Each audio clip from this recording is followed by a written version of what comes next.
Pendra road থেকে আমাদের অমরকণ্টক যাত্রা শুরু।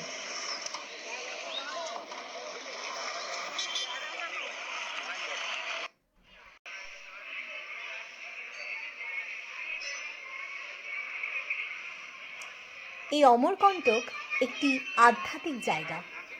প্রত্যেকটি আধ্যাত্মিক মানুষকে এই স্থান প্রচণ্ডভাবে আকৃষ্ট করে। এখানকার প্রাকৃতিক সৌন্দর্য অনবদ্য। প্রাকৃতিক সৌন্দর্যে ভরা এই দেবভূমি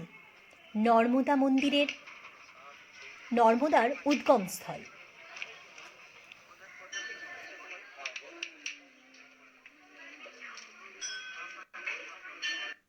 এই অমরকণ্টককে বলা হয় তপস্যা ভূমি। অমরকণ্টক ভ্রমণের প্রধান আকর্ষণই হল নর্মদা মাতা মন্দির। এই অমরকণ্টক হল মহাকাল পর্বতের সর্বোচ্চ শৃঙ্গ। নর্মন দদাতি অর্থাৎ আনন্দ যে দান করে সেই হল নর্মদা। আমরা এখন নর্মদা কুণ্ডের সামনে দাঁড়িয়ে আছি। এই কুণ্ড থেকে মা নর্মদার উৎপত্তি, এটাই পুরাণে মনে করা হয়। নর্মদার তট পরিক্রমা করলে সর্বসিদ্ধি অর্জন হয়। এই ভারতবর্ষ সাধু সন্তের দেশ, তাই মা নর্মদা সরিতং শ্রেষ্ঠা বলা হয় তাকে, যাকে কিনা একবার দর্শনেই সকল পাপ মুক্ত হয়। এটি কলিযুগের সমস্ত পাপ মুক্তির একটা পথ।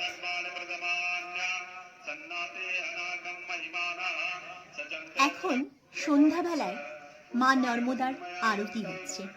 এই আরতি অপরূপ সুন্দর, যা নিজের চোখে না দেখলে বিশ্বাস করা যায় না, যা ভাষায় প্রকাশ করা যায় না।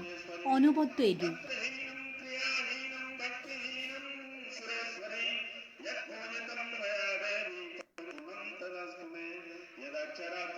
কথিত আছে, মহাদেব যখন বিষ পান করেছিলেন তখন তিনি সেই বিষের জ্বালায় দগ্ধ হয়ে যাচ্ছিলেন। তিনি নীলকণ্ঠ তো হয়েছিলেন, কিন্তু এই বিষের জ্বালা থেকে মুক্তি পেতে দীর্ঘ 5 বৎসর তিনি এই অমরকণ্টকের চূড়ায় বসেছিলেন। তার দেহ থেকে যে ঘাম নিঃসৃত হয়েছিল তা থেকেই মা নর্মদার উৎপত্তি।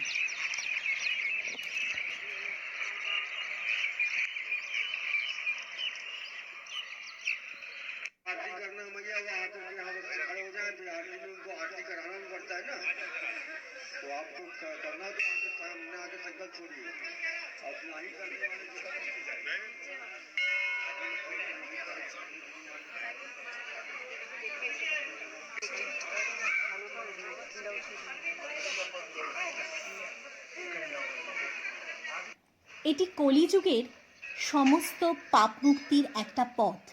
এই যে এখানে হাতিটি দেখতে পাচ্ছেন, এই হাতিটির তলায় ছোট্ট অংশ থেকে নিজেকে বের করতে পারলেই সমস্ত কলিযুগের কলুষ দূর হয়।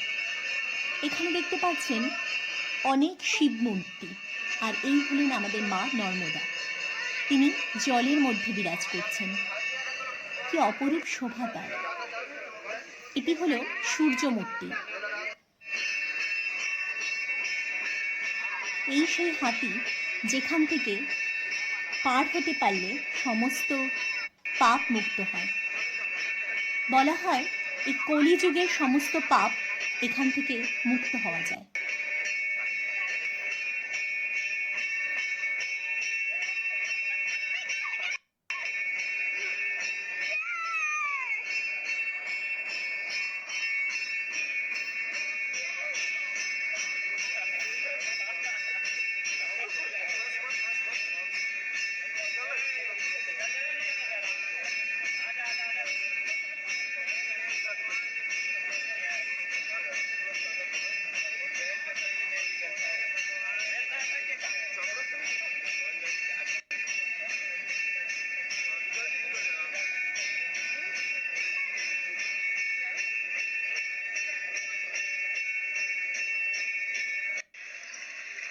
সামনের এই মুখ থেকেই মা নর্মদা বাহিত হয়েছেন।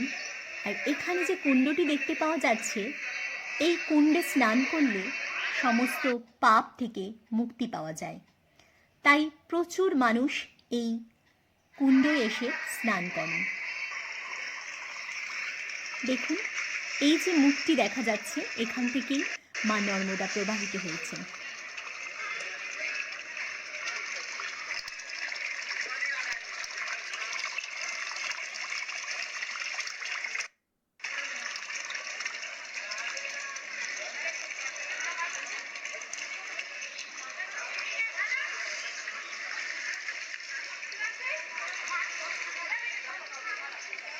এটি হলো নর্মদার উদ্গমস্থল। কি অপূর্ব নয়নাভিরাম, চারিদিক সবুজ, মাঝখানে স্বচ্ছ জল, অপরূপ।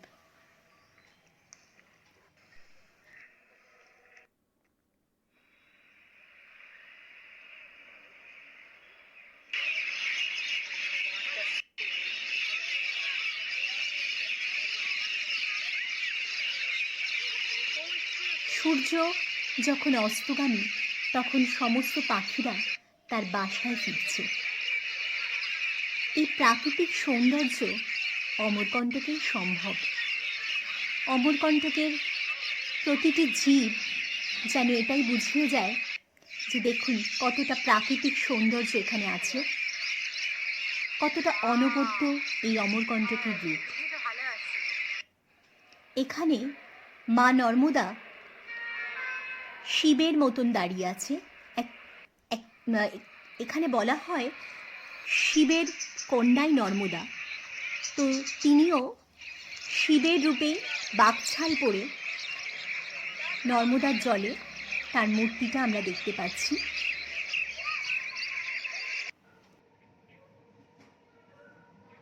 এই মল্লিকা ফুল ঠাকুরের পুজোয় লাগে।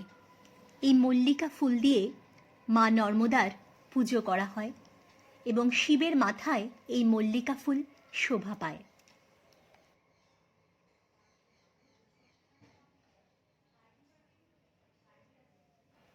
অমরকণ্টকের আরেকটি অনবদ্য আকর্ষণ জৈন টেম্পল। এই জৈন মন্দির 24 বছর ধরে এখনো হচ্ছে।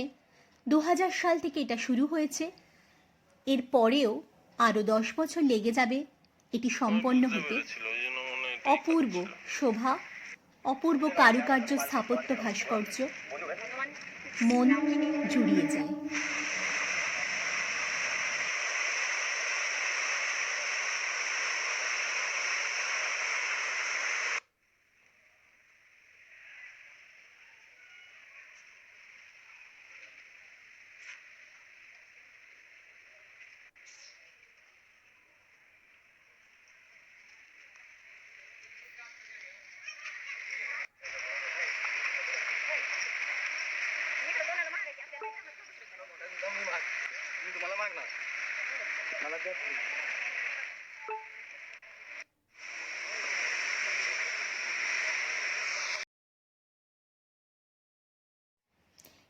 এই স্থানের নাম ধনীপানি।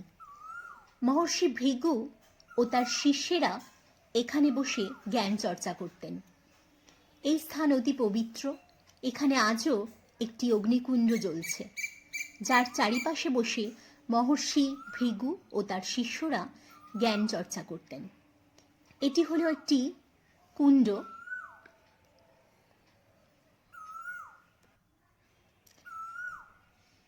এটি হলো মহর্ষি ভৃগুর ধ্যান চর্চা কেন্দ্র, অর্থাৎ তপস্যা কেন্দ্র। এই পাহাড়ের গুহায় মহর্ষি ভৃগু তপস্যায় ব্রতী থাকতেন। আমরা আস্তে আস্তে এগিয়ে চলেছি সেই স্থানের দিকে যেখানে বসে ঋষি ভৃগু তার তপস্যায় মগ্ন থাকতেন। এখানে এখন শুধু চামচিকার বাস, কিন্তু পুরাকালে এখানেই মহর্ষি ভৃগু পরম সাধনায় ব্রতী থাকতেন।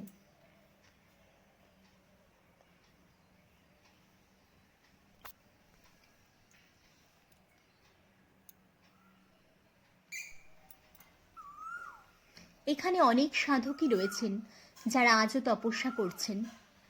তারা বছরের পর বছর কোনো ক্রমে জীবনযাপন করছেন, শুধু তপস্যার তাগিদে, নির্জনতার তাগিদে তারা এখানে তাদের সময় দিয়েছেন এবং তাদের জীবন উৎসর্গ করেছেন এই তপস্যারই জন্য। তাদের জীবনে কোনো চাহিদা নেই, তাদের কোনো আবদার নেই, কোনো কিচ্ছুই নেই। তারা শুধু দিন আনি দিন খাওয়া, কখনো যদি তাদের একটু অন্ন জোটে তো জোটে, না হলে তারা সেভাবেই দিন অতিবাহিত করে।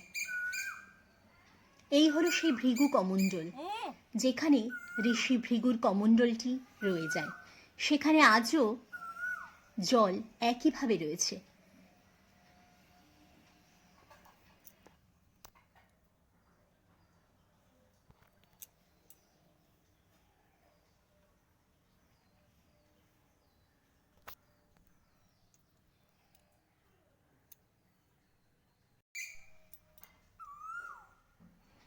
এই হলো ভৃগু কমণ্ডল ও ধনীপানির যাত্রাপথ। এই যাত্রাপথ অপূর্ব শোভায় মণ্ডিত। দেখুন, ঘন জঙ্গল, সারি সারি শালপিয়াল, তারই মধ্যে থেকে আমাদের পথ চলা। এখানে প্রচুর ভাল্লুক, হরিণ এসব দেখতে পাওয়া যায়। খুবই ভালো যে আমাদের সৌভাগ্য হয়নি তাদের মুখোমুখি হওয়ার। ঘন জঙ্গল, শাল, পিয়াল, তমাল,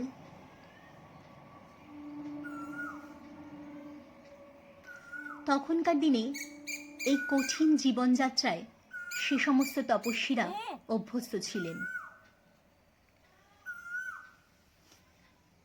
এই জঙ্গলের নীরবতা প্রাণ ছুঁয়ে যায়।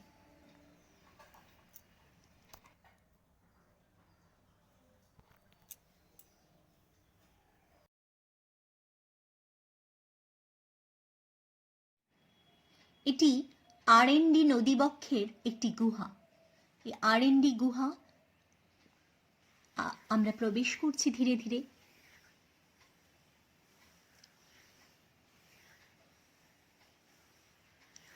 এটি আরএনডি টেম্পল।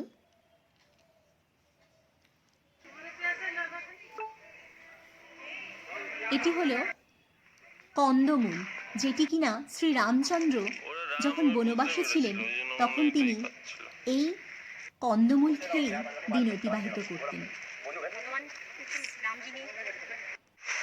এটি হলো অমরকণ্টকের অন্যতম আকর্ষণ কপিলধারা। এই নর্মদা নদী প্রথম যে ধারাটি সৃষ্টি করেছেন তার নামই হলো কপিলধারা, আর ঋষি কপিল এখানে তপস্যায় ব্রতী ছিলেন।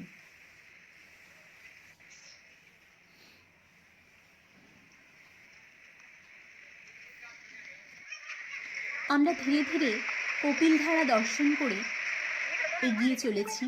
অত্যন্ত দুর্গম পথ, আমরা একটু একটু করে পা বাড়িয়ে চলেছি দুধধারার দিকে। অসাধারণ সৌন্দর্যে ঘেরা এই কপিলধারা ও দুধধারা, চড়াই উচ্চাইয়ের মধ্য থেকে আমাদের যাত্রা। এবার আমরা এসে পৌঁছেছি দুধধারার নিকটে। এখানেই দুর্বাসার তপস্যা কেন্দ্র। ঋষি দুর্বাসার নাম আমরা সবাই শুনেছি। ইনি হলেন ঋষি দুর্বাসা মুনি। এই গুহার মধ্যেই তিনি তপস্যায় রত থাকতেন। এই হলো দুধধারা। আহা, কি অপরূপ রূপ তার! অনবরত বয়ে চলেছে এই দুধধারা।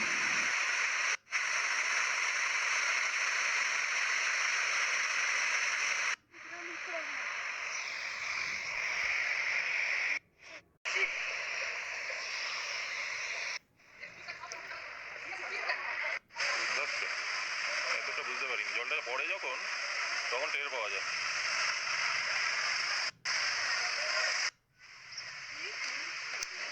এই কপিল ধারা ঠারা এসব কপিল মুনির আশ্রমটা।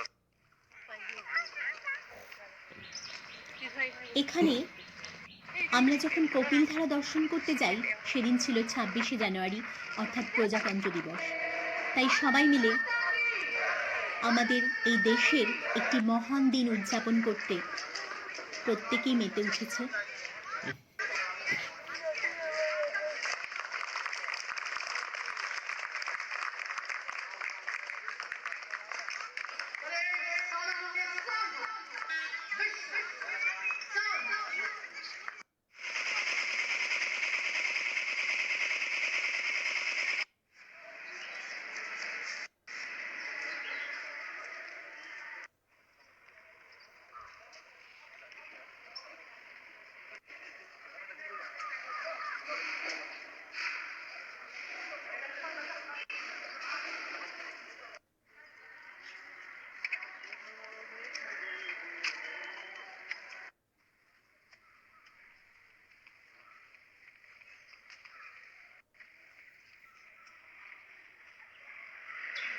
মন্দির নগরী অমরকণ্টকের চারিদিকেই মন্দির।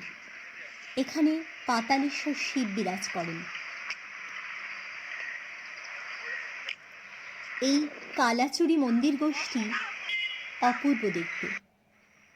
চারিদিকে ছোট ছোট মন্দির। এই চারিদিকে ছোট ছোট মন্দির বেষ্টিত আমাদের অমরকণ্টক।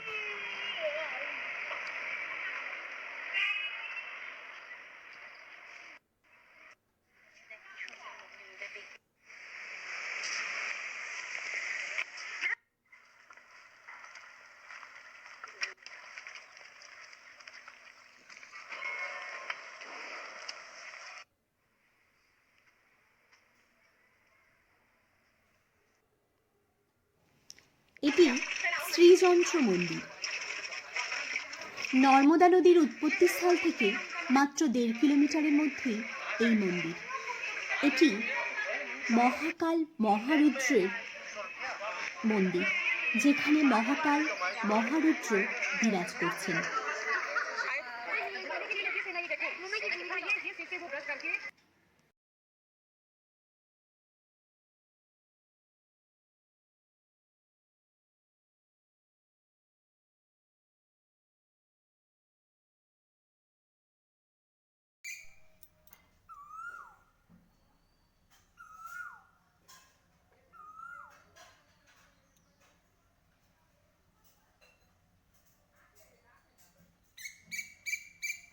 আমরা এখন সোনমুড়ার পথে।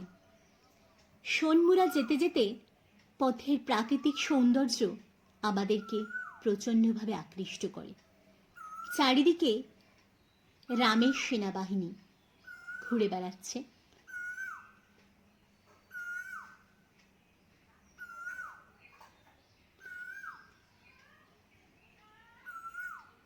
এটি হলো সোনমুড়া, সোন নদীর উদ্গম স্থল। সোন ব্রহ্মার সন্তান। এখানে সোনাক্ষী মন্দিরও রয়েছে, যা কিনা 51 সতীপীঠের একটি পীঠ। এটি হলো সোনের মূর্তি, তার নিচে ভদ্রসেন। এই স্থান থেকেই সোনের উৎপত্তি।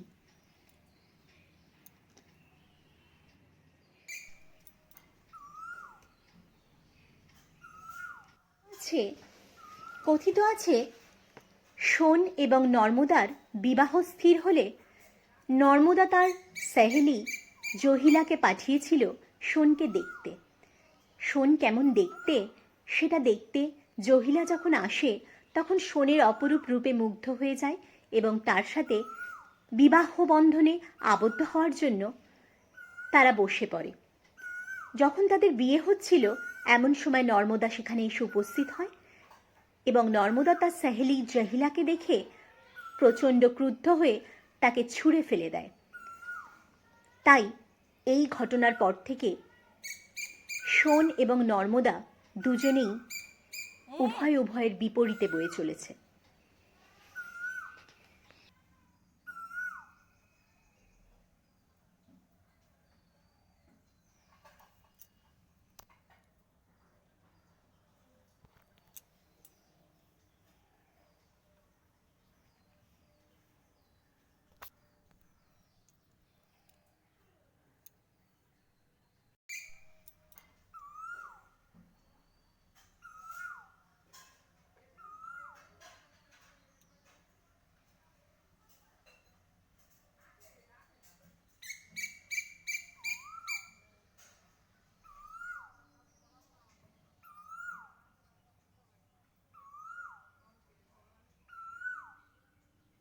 সোনমুড়ার পথে যেতে যেতে আমাদের চোখে পড়ল একজন তপস্বীকে।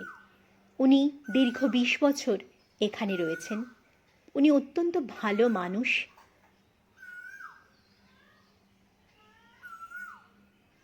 এটি হলো মা কি বাগিয়া, অর্থাৎ এই বাগানেই মাতা নর্মদা তার বাল্যকালে তার সখীদের সঙ্গে খেলাধুলা করতেন।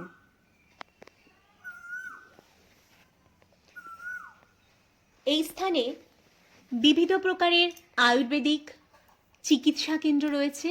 এখানে বিভিন্ন রকমের গাছগাছালি রয়েছে। যেহেতু এটা মা কি বাগিয়া, তাই এখানে নানা আয়ুর্বেদিক চিকিৎসা হয়।